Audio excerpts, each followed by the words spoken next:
If you've been looking for a family sedan, but you've been caught up with cars that are either too expensive or have styling that just isn't quite up your alley, I might just have the answer for you.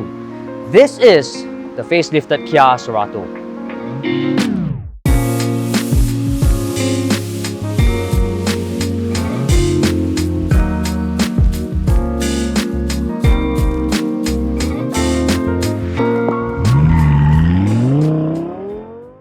It is sort of hard to imagine that this is merely a facelift because there are so many changes up front as well as the back, and a couple of them inside sort of makes you think that this is a brand new Cerato. For starters, you've got new LED daytime running lights right here that form dotted lines.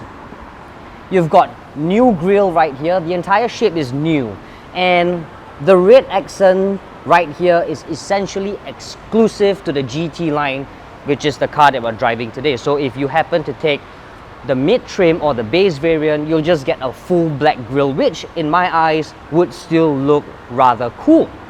But what I really want to talk about, the main point, and the main point you guys should know, is this right here. This is Kia's new signature emblem. Moving forward, all cars, or all Kia cars rather, would have this logo. The Cerato obviously is the first model in Kia's lineup to have this. This logo essentially represents the brand's desire to inspire customers as their mobility needs evolve. As far as I'm concerned, this looks damn tight. The GT line that we have here also comes with 17-inch exclusive wheels. For lower trims such as the EX Mid as well as the base variant L, you get 16 and 15-inch respectively. And of course, for the GT line, you get side skirts as well. Sort of makes the whole car look more aggressive. And at the back, you get this similar dotted lines as you would in front. It stretches obviously the span of the width as well. On the GT line trim, you also get this black spoiler right here and this whole new bumper. But what's really cool is the real exhaust pipe is actually hidden underneath here. So it's all nicely hidden, all for the sake of good aesthetics. Open this up and you'll be faced with 502 liters worth of boot space. Now that is easily the best in its class. 502 liters would obviously mean that anti-trolley length pass, luggage test pass, and I think you can still fit another 2.5 to 3 of me inside. That's just how big 502 liters is. Well done. The Kia Cerato is priced from $90,999 to $106,999. The 1.6-litre engine produces 126 brake horsepower and 155 Newton-meters of torque. The 6-speed transmission brings the car from 0 to 100 km per hour in 11.6 seconds. For more details on Kia Cerato or any other car, head on to sgCarMart.com to help you make the smart choice on your next car. Once you're on the inside, you get ample legroom as well as headroom. As you can see, the front seat has already been adjusted, so I suspect people up to about, say, 1.8 meters, maybe even 1.85 would not have any problems fitting inside this Kia Cerato's back seat. In the center right here, it's still relatively soft, so you can sit here and the transmission tunnel down low, so you can just fit in here no problem. So you can fit 3 without compromising that much on shoulder space as well. You get ISOFIX points here as well as here as well, and if it's just the two of you, you can just pull this down and enjoy your bottled water, or if not, you can just put your cell phone right here. All is fine and dandy, but I do have one small complaint, and that is the fact that the driver's seat, the back of the driver's seat, does not come with any magazine holder, which I find it kind of bizarre because this one has. So if I want to charge my phone via this USB charger here, I actually don't have anywhere safe to put my phone. I can't put it here, obviously. There's nothing for me here. I can put on the floor, but that just doesn't make sense. So I will have to just slot it back. Once I charge it, I have to slot it back here. It feels kind of weird that my phone has to be there while I'm seated here. But good news is the car comes with rear aircon vents. It's very much needed in our climate, and the headlining is black in color, so it makes the whole cabin relatively sporty. Yes, it's all black, but it doesn't feel dark.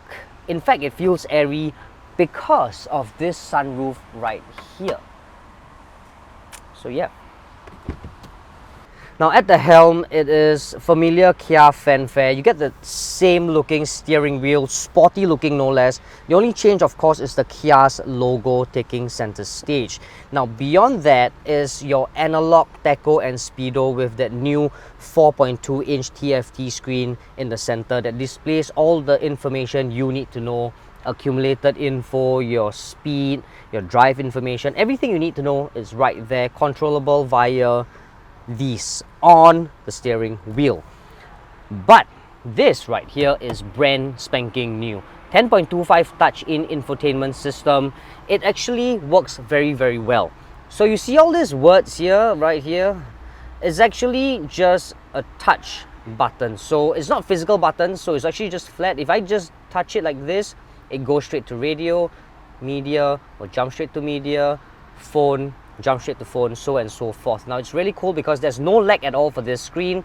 Everything you need to know will also be inside. It's quite straightforward, and the best of all is it comes with Android Auto and Apple CarPlay. Sort of like must-have features in cars nowadays. Now the good news is, unlike new cars that were recently launched, you have physical buttons that you need to meddle with on a daily basis here, such as fan speed, aircon temp, as well as air circulation. All these are something that I can really appreciate. Further down you have wireless charging, and you have a small little hole right here that you can actually just put your wallet. You've got 12-volt socket right here. You've got USB port and another, oh, you got another USB port covered by a, like, it looks like a 12-volt socket, but it's not. Don't really know why they did it, but yeah, it's for you to charge your phones. This is your gear lever. Obviously I'm saying it because I suddenly miss it compared to all the new cars that recently launched. Small little gear knobs, a bit out of place. It feels good to actually have this back. You get ventilated seats. Unfortunately, it's only exclusive to the GT line that we have here. So if you ever, like, you know, opt for like the EX mid trim or the base variant L trim, you won't have ventilated seats. And then just below it is the drive mode. So toggling it, I get to choose between normal, eco, or sport mode. The other biggest change is the fact that the handbrake is now replaced with an electronic park brake button with auto hold function. So it sort of makes this whole car a lot premium, and it feels a lot more luxurious than it should be. You get another small cubby hole just here for you to assumably put your car keys, or maybe a wallet if you can. There is also space for you to put more barang-barang here. Unfortunately, there are no USB ports or USB-C or any, you know, 12-volt sockets here for you to charge stuff. It's just a place for you to put your barang-barang. So all in all, it's a very nice sporty place to be, especially when you're faced with this steering wheel. It feels very good. Only question is, can it drive as well as it looks? Well, I guess it's one way to find out.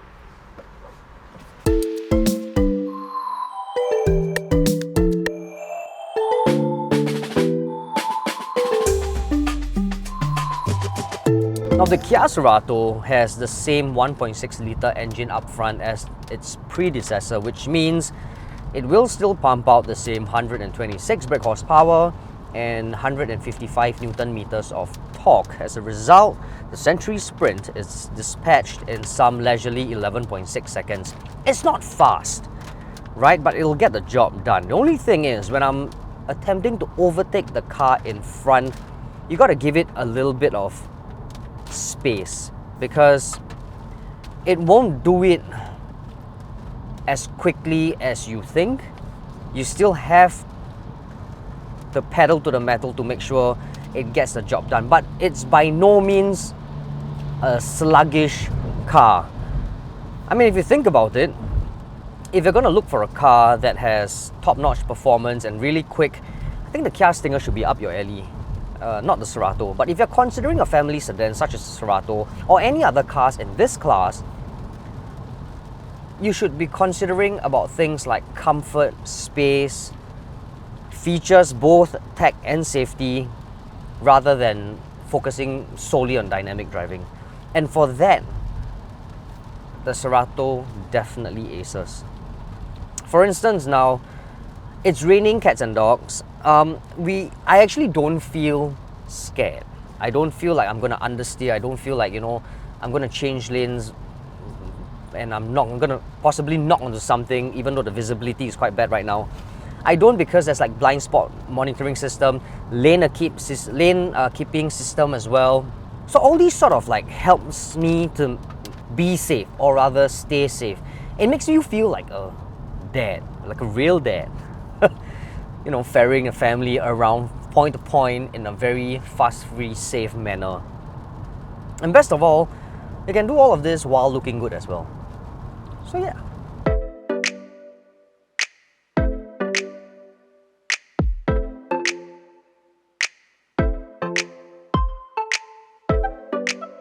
So the big question is, will buy, won't buy, or go try the facelifted Kia Cerato? My answer is will buy. I say will buy because there are three different variants for the Cerato, right? There's base, there's mid, and this GT line that we're driving right now. The GT line, while it's not the most affordable in its class, you can actually have options.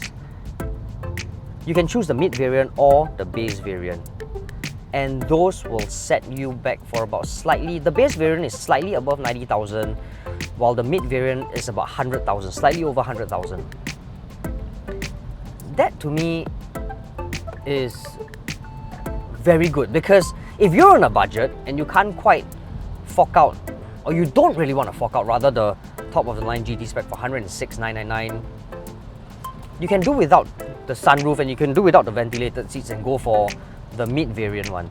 And if you still want to cut the price even more, you can still go for the base spec, because let's face it, if you set out to buy a family sedan, all these niceties don't really matter. I mean, it's nice to have all these features, of course. I would love to have them, but I don't exactly need them. I set out to buy a family car that's safe, comfortable, and nice to drive. That the base variant can do it, because let's face it, man, I mean, regardless of which variants you choose, you're still going to get the same nice design, the same nice interior, and the same nice drive. So yes, I will buy. So there you have it, guys. That's the review of the facelifted Kia Cerato. Hope you guys enjoyed the review. Please don't forget to like and subscribe to our YouTube channel and hit the bell notification button so that you'll be notified every time we upload new videos. Also, please comment in the comment box below and let us know what you think about the car. Will you buy, won't buy, or go try the Kia Cerato? Also, follow us on TikTok at sgCarMart. In the meantime, stay safe, be well, bye-bye.